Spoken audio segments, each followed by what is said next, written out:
Hello, everyone, and welcome to the Happiness Journey with Dr. Dan podcast, where every journey is worth living. My name is Dr. Dan, and I'm your host for today's episode. I'm a bilingual neurolinguistic programming and cognitive behavior psychotherapist specializing in anger management issues, both court appointed and private, marriage counseling using the EFT method, dissociative disorders, narcissistic personality disorders, depression, anxiety, dream analysis, and also provide life, business, and retirement coaching support. I provide individual one-on-one sessions in both French or English and also do group settings. If you need any assistance, reach out to DMV Therapy and Coaching Services at 301-325-1550, and our website can be found on lifecoachdanamzalak.com. Today, I'm very excited to have for our 8th episode of season 20, a very special guest, and with his incredible journey running 5 marathons in 5 different countries in 5 days. Mr. Dave Grange, and just like every of my past episode, I will leave it up to the guests to properly introduce themselves, as no one can do a better job. Dave, the floor is yours, my friend. Awesome. Well, Dr. Dan, thank you so much. And it is awesome to connect with you and your stellar listeners today. So thank you. Well, diving into things, I am based out of Sun Valley, Idaho. So the mountain town of Idaho. And I grew up in Alaska, in Anchorage. And that's where I really grew to love, I'd say, pushing myself and challenging myself in the outdoors space. And so how this all came about, the 555, right? So I am married now. I have 4 kids under the age of 9. My wife has a business. I have a business. So we're both entrepreneurs and things are busy, to say the least. And I am a performance coach by profession. And so as I work with so many people, I realize that things in their lives change, new jobs, relationships, we move. So these varying changes that happen in our lives, while those are changing, we oftentimes don't, right? We just stay in our same rhythm or our same routine, but that hinders us from achieving bigger things, from progressing, from growing. And so as I was coaching all these amazing people to perform at a higher level and to grow their businesses, grow as a person, transform, I was realizing as a coach, holy cow, I'm kind of playing it safe. I've kind of nestled into this nice routine or rhythm, but I realized I wasn't like fully lit up. I wasn't really stretching and really growing. And that's where I know I'm happiest. I'm happiest when I'm challenging myself and growing and learning new things about myself or about other people. So as this stirring was all going on for a while, I happened to be reading in the book, The Comfort Crisis. And it's a stellar book. And the basic idea being that it is natural for us to seek comfort. And we live in a very comfortable world where our climate can be controlled with AC and heat. And if we're hungry, most of us can go to the pantry and grab food immediately. And we have such an immediate gratification that it's really hindering us from really growing. And so one of the chapters it introduced me to the idea of misogi. Okay. And misogi is this Japanese term that literally translates to purification and cleanse. And the idea, as I was reading about it, was that you do something really hard during the year, at some point in the year, that it impacts all the other days that year. So it's got to be huge. It's got to have, they say, a 50% success rate. Oh, wow. So if you are training for a marathon, you can run a marathon. If you are training to do something hard and you train for that, you can do that. So the idea is to take that and stretch it to the see what's possible level. Now, I have grown up running and mountain biking and recreating in the outdoors. And for me, I think there's something pure about really pushing myself running because it's just your guts, your legs, your mind, and the trail. So I love the purity of that. And so I was brewing on this idea of misogi, of what can I do to really push myself. Oh, and a couple other things are with the misogi, it needs to be a solo experience. So it's not a group experience, it's a solo experience. It's got to have a 50% success rate. And it's got to be big. See what's possible. So long story short, I was brewing on this idea of how can I go to Europe? I've got 4 kids under the age of 9. It's hard to travel internationally with them at these ages. I know you can, but it's just not the most, Yes. easy experience, right? So I was thinking, how can I get to the Alps and see this incredible mountain range? And what if I trail ran, different sections of it? Long story short, it came together that I thought, what if I ran 5 unorganized trail runs, marathons, in 5 consecutive days across 5 of these countries that have the Alps spanning through it? Mhm. So that idea alone just lit me up. Just the idea of it was like, oh, here we go. And I had a spike in this motivation and excitement to train for something, to stretch myself, to push myself physically and mentally. And so that kicked things off. And then things really got serious when I bought the ticket. I Yes. bought the plane ticket to Switzerland, and I was like, okay, game on. Like, this is it. So I did a lot of map work. I picked different areas, different countries I wanted to do. And the routes I chose a zone in Interlaken, Switzerland, Chamonix, France, and then I drove across to the Italian Dolomites, and then the Austrian Alps, and then I ended in the Slovenian Alps and the Julian Alps.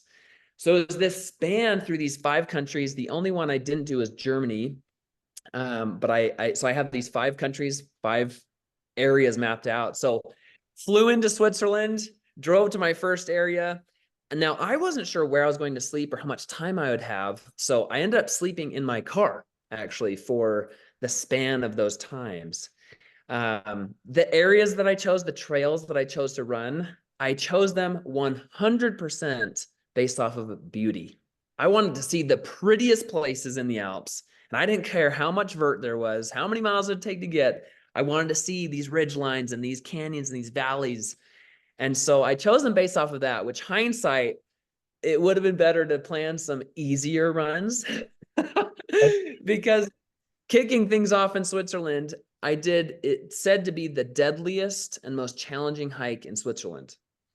And by the end of it, I did 8,000 vert in that marathon and across 26.2 miles. So some serious vert, like leg crushing vert.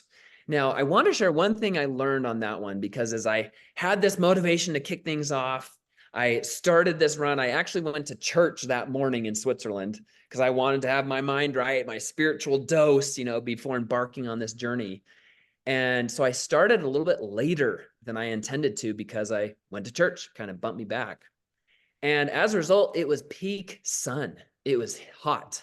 And a few miles into it, I was already at 3,000 vert. I mean, it was just straight up this mountain peak. And I thought, there is no way I can continue at this pace. Like, I'm hot. There's no water on this trail. And I'm on this dangerous ridge line.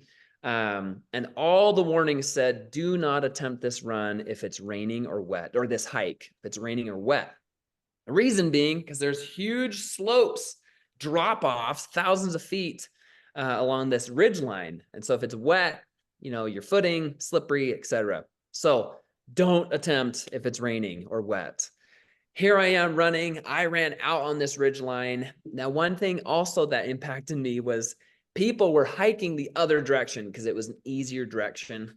I was going against the flow of traffic of hikers. And they would see me running this ridgeline and say, where are you going? Where are you going in their broken English? And I'd say, oh, I'm going to this spot. And they kept saying, you won't make it. Like, you won't make it. And they were meaning I wouldn't make it in time to catch the gondola ride down. But I wasn't intending to ride the gondola down. I was intending to ride or run. But what that did for me mentally was I had so many people saying, oh, you won't make it. You won't make it. And it just weighed on me, this pressure. So when we're attacking our goals, when we're wanting to go after something big in our lives, we will absolutely have people who don't understand the situation saying, you're not going to make it. Why are you doing this?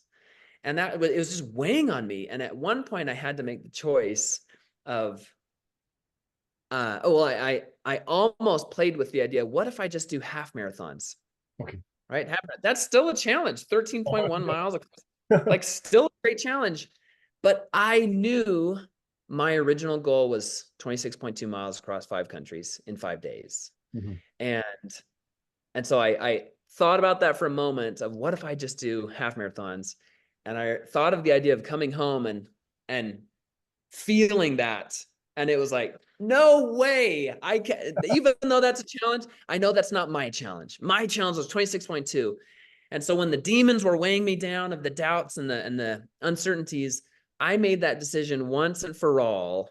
I will not stop until I freaking finish this or I'm broken. Oh, And that wow. was it. And those demons, those doubts, those frustrations never showed up again. But I know, didn't you yeah, have in mind like that TV show, I Shouldn't Be Alive? Like, because after a while, because like you said, other hikers went down, but eventually did you come to a time where you didn't see any more people? yes, yes. Like the sun was setting and I was the only one on this ridgeline.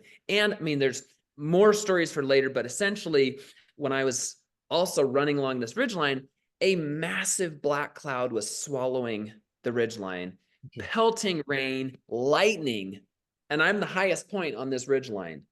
And at one point, I was legit scared. Like I'm saying prayers to myself for safety, but unsure, like, do I go forwards or do I go back to that herd of cows and lay down next to them because they would be bigger conductors of electricity?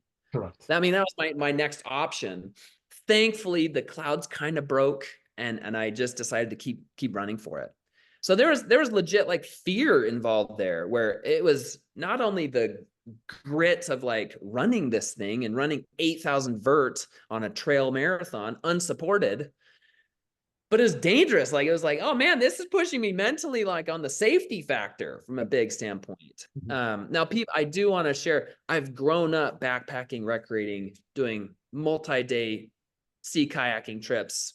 I mean, it wasn't like I was just out there taking uncalculated risks. This is coming from a place here. So I think it's important for everyone to know when you are trying to push into the unknown or see what's possible, you're building on hopefully a foundation that you've built for yourself. Mhm. Yeah, you And gotta be smart about it. yeah, you've got to be smart about it. It's got to be calculated. So with that all in mind, that kicked off Switzerland. So I finished the 26.2 mile run, and this is based off of my GPS watch that's tracking it. And so I finished that, made it back to my car. By that time, I was chasing the sunset. So I was finishing up as the sun was not only setting, but before dark set in. Because again, I started late. Yeah. So made it back, got in the car, drove to a pizza place, grabbed as much water and things as I could, and then I started driving to Chamonix, France. So drove a couple hours down the road, pulled over, folded the seats down in the back of the car, laid out a sleeping bag, and slept for the night, Mhm. and then repeat the next morning. Morning, woke up, drove the rest of the way to Chamonix, France, mapped things out, pulled some maps together. Long story short, did another 26.2 mile run, 8,000 vert. So on average, each of these marathons averaged 8,000 feet of elevation gain per marathon. So it by the end of it, I ended up doing 39,555 feet of elevation gain, which Well, is equivalent to doing Everest twice.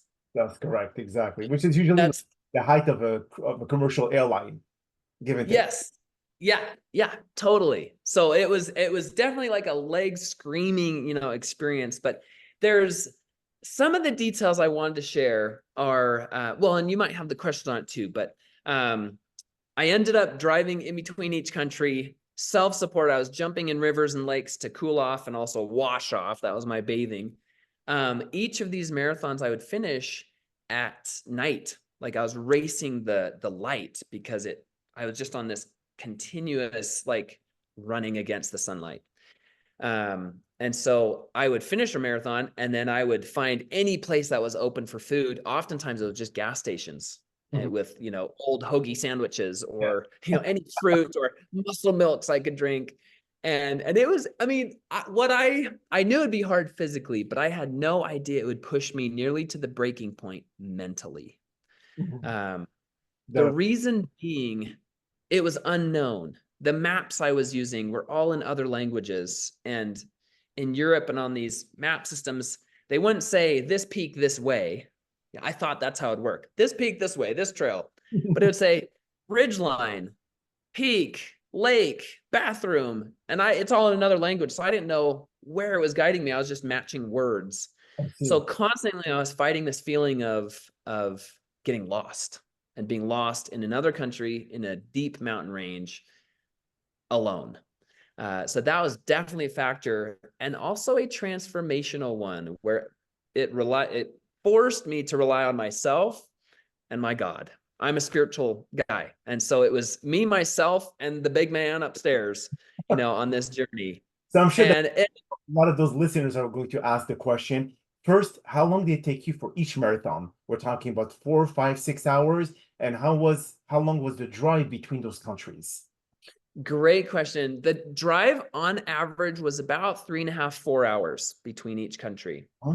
Um, the biggest drive was from Chamonix, France to the Italian Dolomites, which was 7.5 hours. So on that day, I had just a couple hours of sleep, and I woke up very early, like at 4 a.m., to then drive the rest of the way. Okay. So that was one of the harder ones. And then that one too, these were not organized like routes. These were routes that I put together.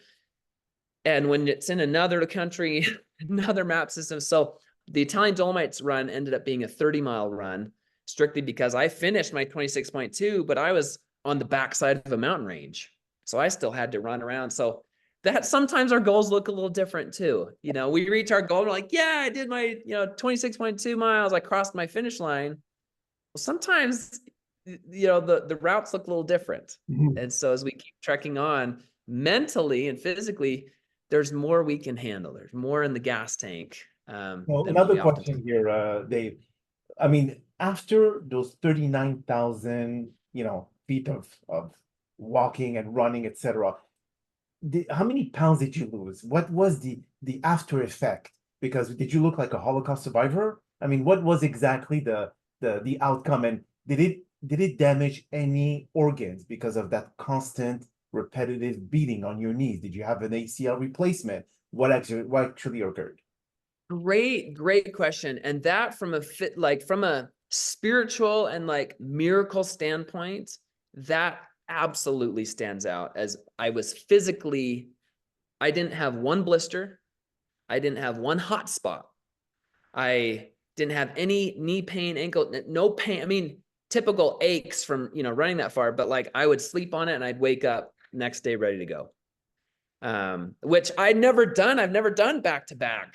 I've never done back to back half marathons or even 10Ks. This was a new experience for me. And that's where I just know I feel like I was protected almost. Given I trained hard, I wore, the right apparel, the right synthetic materials, but everything aligned for that. So I walked away from it with no injuries, I got off the plane and like walked, to the car, and my wife was there to pick me up with the kids. And she was like, man, I thought you'd be like hobbling off the plane, with an IV and Yes. and it was like, man, 2 days of travel, I've recovered. Like the Wow. body, the mind is incredible. And I realize, we all have different maybe health or physical or mental ailments or challenges. But each of us, there's so much more we have to give and to challenge ourselves and to see what's possible. This 555 was my misogi, was my challenge to see what I could do. I'm not saying you need to go run 5 marathons in 5 countries in 5 days, but seek challenge. Why would you challenge yourself? Mhm. And that's where the transformational part for me, on my runs through the Alps and along those single track, I had a lot of time to think and a lot of time to ponder. And I just kept thinking to myself, transformation is on the other side of challenge. Mhm. That is. Whether it's self-imposed like mine was, or it's not. Sometimes we're diagnosed with something, or death or sadness or hard things happen. But I know without a doubt, transformation is on the other side of challenge, self-imposed or not. I'm sure that a lot of So listeners here, Dave, are thinking of maybe Dave is a cyborg or like an organism that maybe may not exist on planet Earth because of doing what you did. So if let's say we could, tone it down and figure out exactly what would you yeah, suggest for our listeners that may not be as healthy as you or not be as challenged as what you you decided to do to be able to really go through this transformative approach in your life. Yeah. How can people start? I mean, with making those small changes or those baby steps to get to where Yeah. you want to be. Is there like a specific process that you would suggest? That's a great point. I wouldn't say necessarily like, here's my 5-step plan to challenge yourself, but I would say be curious. It starts with the curiosity. And it starts, one, with the curiosity, and two, with the recognition of what's a unique ability of yours. You know, Okay. whether it's maybe in relationships or in your physical or mental space, but what do you desire? Where are you curious? What are you curious about? For me, I was like, I'm curious if I can run through the Alps to a degree. And then that curiosity, peeled back the layers and I identified my unique challenge. Okay. But for anyone, I'd say, what are you curious about professionally? Can you grow in this capacity? When I coach people with growth and they have consistent growth and then like, all right, what's next?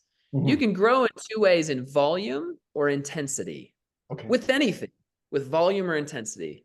So that's where take something you love or take something you enjoy doing, and what can you see what's possible with volume Mhm. or intensity, going further, harder, faster, longer than ever before. And I think of that from a professional capacity. What if I reached out to 2 new people every day for a month? Well, I've never done that. What if? I'm curious about that. So if you're curious about it, write it down, tell someone, call it a misogi, whatever you want, but design it and then commit to that. That's a huge one. So I'm even taking my own notes, but being curious, having the desire, and then commit. And that commitment is huge. When I bought that plane ticket, all of a sudden things got really real. Yes. Like, I'm going to Switzerland, I'm landing, so I can either go through this suffer fest, okay, or it can really be a bummer if I don't train. That is so But true. either way, go. But So how do you feel, Dave, like when it comes to those changes? So before you left for Switzerland and when you got back, how did your wife or your kids notice a change beside exhaustion? and I would say they didn't even notice exhaustion, because I had recovered, on my days back. If anything, they saw more vitality, they saw more energies, they saw more light and zest for life. Because in one of my training days, I remember coming back from a mountain bike ride, and then we were having dinner with our family, and my daughter, who's 5 or was 5 at the time, and she said, "Dad, you're always so happy when you come back from